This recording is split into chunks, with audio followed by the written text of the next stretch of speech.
Сабағымыз 57 сабақ зат есімнің шекесі және көпше түрі. 57 жаттығу мәтінді түсініп оқы дейді. Үрлемелі аспаптар ерте заманда пайда болған. Олар хайуанаттар мен құстардың сүйектерінен, мүйіздерінен, ағаш, сатбалшық, темірден жасалған.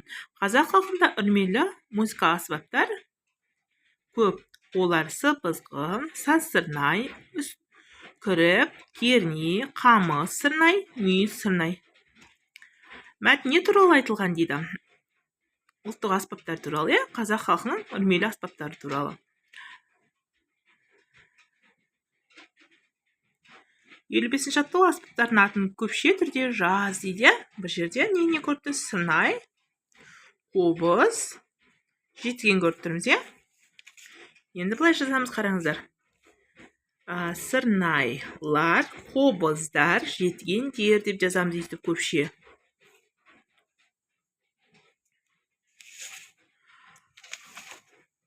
Енді 56-шы жаттығу жаңылтпашы жатқа жаз дейді.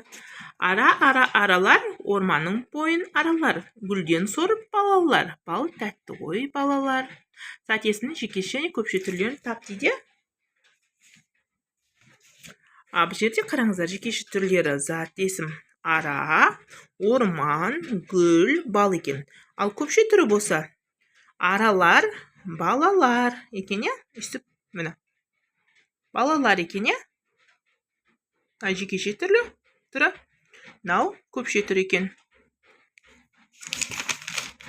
Ары қарай.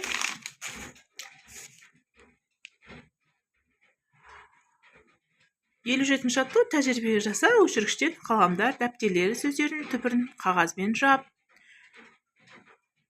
жабылмай қалған жалғауларын оқып көр. Қалай ойлайсың? Түбірге жалғанған көптік жалғаулар неге әртүрлі дейді?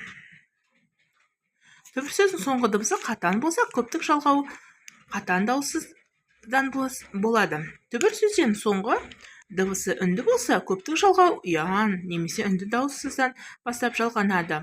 Оны тәжірибе арқылы байқадың дейді. Бұл жерде бұл үндестігіне байланысты екен, е?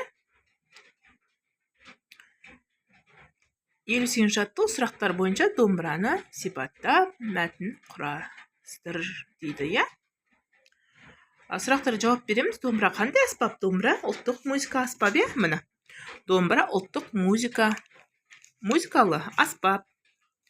Нақы симайған, нәже қытыр. Домбыра ұлттық музыкалық аспап екен. Оның шегі мен тиегі қандай болады? Оның тиегі екі, шегі көп бірнесі болады екен. Болады. Үшінші. Домбыраның үні қандай?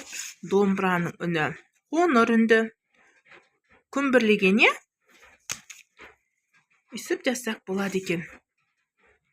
Осымен сабағымыз аяқталды. Келесі сағат кездескенше сау болыңыздар. Каналыма тіркелуді ұмытпаңыздар.